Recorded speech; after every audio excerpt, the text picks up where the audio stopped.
Apaisé par la présence de ce 44e président des États-Unis.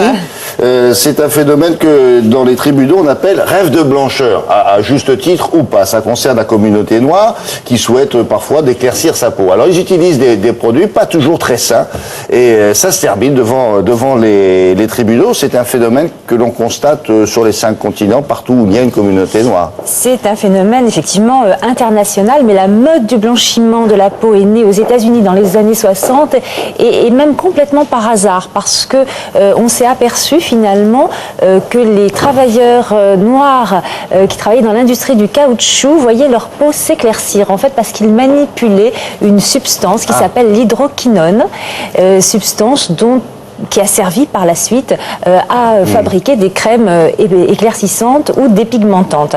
Donc l'hydroquinone a été le premier produit utilisé.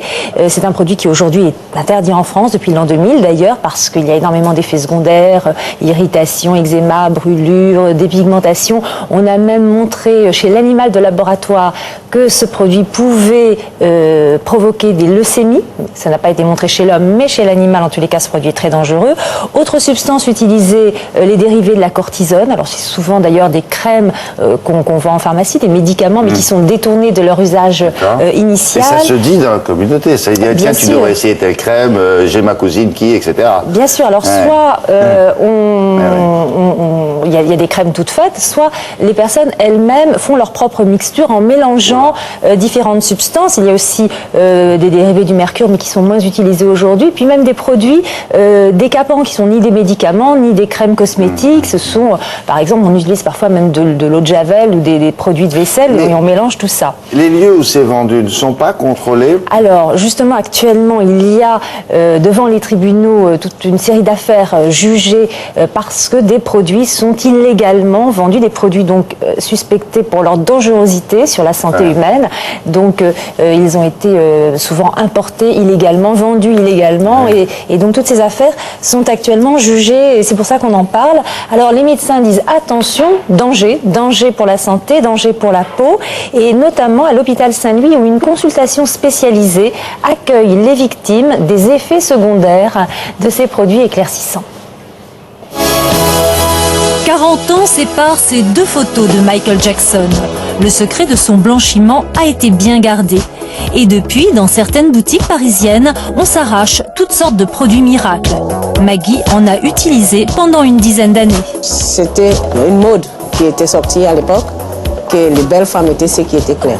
J'étais très foncée au départ et j'ai commencé à utiliser des produits de blanchiment et je me suis éclairci la peau. La peau était très claire, mais avec plein de boutons et plein de taches sur le visage.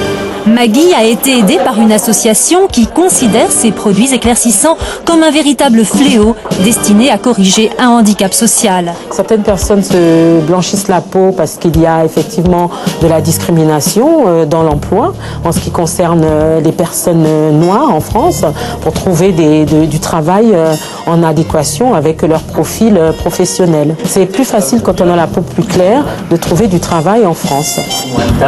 Plusieurs produits sont actuellement utilisés. Des médicaments détournés de leur usage habituel, comme la cortisone, ou des crèmes vendues illégalement, souvent à base d'hydroquinone.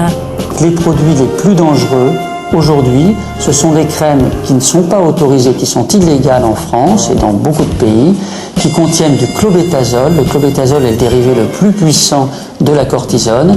Et ces crèmes, elles sont souvent introduites dans des mélanges qu'on fait soi-même pour s'éclaircir. Et c'est ces crèmes au clobétasol qui sont aujourd'hui les plus dangereuses. Les effets secondaires dus aux produits éclaircissants, heureusement, la plupart d'entre eux sont temporaires. Malheureusement, certains sont définitifs, en particulier les grosses vergetures dues à la cortisone et certaines taches dues à l'hydroquinone, qui elles ne s'en vont pas même quand on arrête. Malgré ces dégâts esthétiques, certaines personnes continuent à cause de l'effet rebond. Quand on cesse d'utiliser ces produits, la peau peut devenir plus foncée qu'elle ne l'était au départ.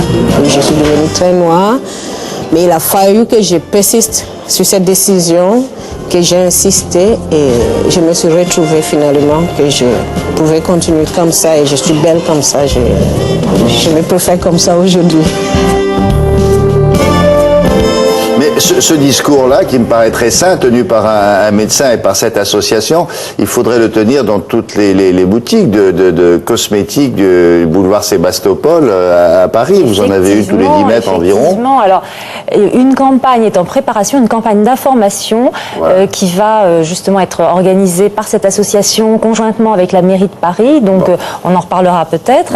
Mais voilà, alors certains pensent que l'effet Obama va peut-être permettre à certaines personnes d'arrêter cette pratique, puisqu'il représente... Ça empêchera la discrimination à l'embauche de l'autre côté de l'Atlantique. D'un autre côté, certains disent oui, mais Obama elle a quand même la peau claire.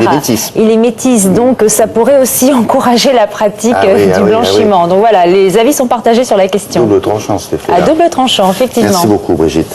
On en reparlera donc.